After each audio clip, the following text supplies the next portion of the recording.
Xo'sh, mendan uyqu haqida video chiqarishimni so'raganingizda ko'pchiligingiz aynan hozir boshlanadigan blok, tushlar haqidagi blokini kutganingizni bilaman. La'nati, ular o'zi nimani bildiradi? Texnik Pasha vannamga kirib olib, o'lik skumbriya bilan badaniga sovun urishi nimani anglatadi?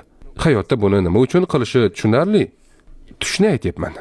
Somnologlarning o'zlari ularning ma'nosini bilishmaydi, ammo qiziq farazlari bor. Birinchisi, sintezni faollashtirish nazariyasi deyiladi. Lekin men uni axlat kinoteatri degim keladi. Tez uyqu fazasida ko'zlarimizni qimirlatganimizda tush ko'ramiz. Bu damda xotiralar saralanib, o'chiriladigan parchalar pirovardida tushimizga kiradi. Ko'pincha kecha boshdan kechirgan aloqalarimiz yuzaga chiqadi. Misol, yana bir tushim. Men yaqinda kalmar o'yinini tomosha qilgandim. Unda juda ko'p haligi kapyushon va niqobli yigitlar bor edi va tushimga kapyushon va niqobli yigit kiribdi. Ammo men bu tushga o'tmishdan tasodifiy aloqalarni qo'shishga harakat qilgan.